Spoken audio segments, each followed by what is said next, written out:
안녕하세요. 최근에 이제 미국과 일본이 한국과의 통화 스와프를 거절했습니다. 미국과의 한미 통화 스와프는 연말로 해서 이제 종료가 됩니다. 600억 달러를 이렇게 스와프할 수 있었는데 그게 이제 끝나버린 거죠. 예.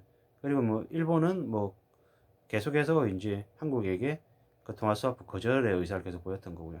그래서 이제 긴급한 상황이 생겼을 때 빌려올 수 있는 그런 스와프가 사라졌다고 이제 봐야 되는 거죠. 뭐 코로나가 지금 현재 여전히 지금 기승을 부리고 있고 미국이 내년부터 이제 테이퍼링 종료하고 금리를 올리겠다라고 하는 상황이기 때문에 더더욱더 내년에 경제 금융 관련 위기가 이제 닥칠 수 있는 상황인데 한국은행이 통화 스와프 대응에 큰 실수를 했다라고 이제 보여지는 거죠. 뭐 물론 한국 말고도 뭐 덴마크, 노르웨이, 뭐 스웨덴, 뉴질랜드 등 뭐 8개국이 동시 종료가 됐다고는 합니다. 근데 뭐 우리는 뭐 남의 나라보다 우리나라가 더 중요하기 때문에 실제로는 꼭 연장했었어야 하는 그런 상황인데 그러지 못했다라는 것 때문에 아마 한국 국내 이제 금융 시장에 미칠 영향이 아마 더 커질 것 같은 거죠.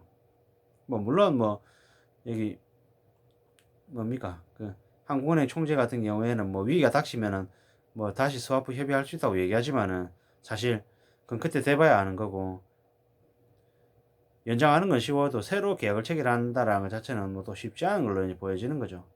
예. 그렇게 보여집니다. 예. 2008년에도 금융위기 때도 뭐 되게 좀 쉽지 않은 상황이었던 거죠. 예. 지금 현재 한국은 외화 보유고가 GDP 대비 30%밖에 안 돼요. 대만이 90%고 러시아가 40%인데 그에 비해 가지고 우리 되게 좀 적은 거죠. 그리고 외화 보유고의 현금 비율 또한 5%밖에 안 된대요. 현금이 5%밖에 안 된다라는 건 당장에 쓸 수 있는 돈이 되게 적다라는 거죠. 그 현금 비중 또한 30%까지 올려야 되는 상황이라고 얘기하고 있고 현재 뭐 지금 외환 보유액이 4,692억 달러인데 부족하다고 얘기해요. 왜 그러냐면은 뭐 예전에도 이제 환투기 이제 외국에 이제 환투기 이제 공익 들어왔을 때 되게 휘청할 정도였대요. 그래서 뭐 한국이 이제 미국에 이제 빌려온 돈을 가지고 이제 메꾸고 했었는데 당장에 이제는 이제 빌려올 돈이 없는 거잖아요. 없는 상황이다 보니까 더더욱더 좀 쉽지 않은 거죠. 예. 정신 바짝 차리고 살아야 될 것 같은 거죠. 예. 뭐 이제 지금 정부가 얘기하는 말도 이제 못 믿는 거예요. 믿으면 안 되는 거고 왜 그거 믿었다가 갑자기 뒤집어지는 경우가 이제 되게 많을 거라는 거죠. 뭐 지금 뭐 언론의 기사 같은 것들 보면은 한국 한미 통화 스와프 종료에 대해서 되게 심각하게 다루고 있는 데가 잘 안 보이는 것 같아요. 웃긴 거죠. 그리고 이놈의 나라에 서 제대로 이제 알려주지도 않는 거죠. 어처구니 없는 얘기인 거죠. 왜? 절대 그래서는 지금 되는 상황이 아닌 거거든요. 되게 심각한 상황이거든요. 통화 스와프 관련해 가지고 되게 심각하게 봐야 되는데 그렇게 얘기 안 하는 거예요.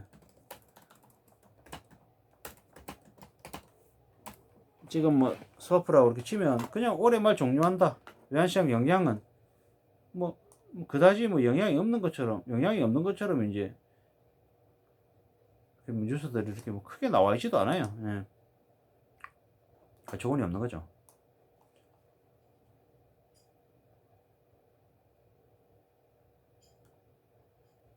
뭐 한국은행 외환시장의 영향이 크지 않을 거라고 이렇게 얘기하는데 어떻게 그렇게 영향이 크지 않겠냐라는 거죠. 영향이 안 클 수가 없는 거죠. 되게 심각한 거죠. 왜 돈 빌릴 수 있는 길이 막혔는데 괜찮다라고 얘기할 수 없는 거죠. 달러 유동성이 풍부하다. 유동성이라고 뭐 얘기하니까는 뭐 되게 그냥 막연한 이렇게 느껴지는데 절대로 그렇지 않다라는 거죠. 예.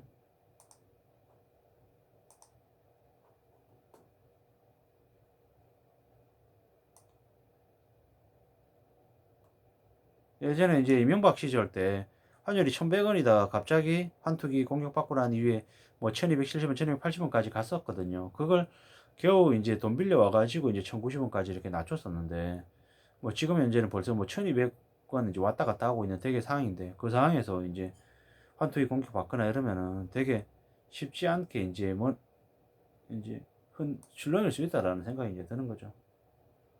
뭐 미국이 이제 그 수업 종료 관련해 가지고 한국이 먼저 요구하진 않았고 미국이 먼저 이제 요구했을 거라고 한대요. 예. 뭐, 무역 흑자 때문에 들어오는 달러가 사상 최대라고 그렇게 얘기하는데 사실 쉽지 않은 거죠. 예. 뭐 말로는 우리가 연장을 원하는데 불발됐다면 환율이 크게 올랐겠지만은 그렇지 않고 기존의 흐름을 이어가는 모습이다 이렇게 얘기했는데 별 큰 영향이 없을 거다라고 했는데 뭐 다들 영향이 없다 그러는데 어떻게 하나같이 뭐 연구원들 전문가라고 얘기하는 사람들 전부 다 영향이 없을 거다라고 얘기하는 거죠. 제가 뭐 유튜브 보면 유튜브에 있는 사람들은 전부 다 영향이 없다가 아니라 되게 심각하다고 얘기하고 우리가 흔히 보는 이렇게 언론에서는 전문가들은 괜찮다고 얘기하고 누구 말이 진실이냐라는 거죠. 뭐 저 같은 경우에 유튜브에서 얘기하는 사람들의 말이 좀 더 사실에 가까운 것 같은 거죠.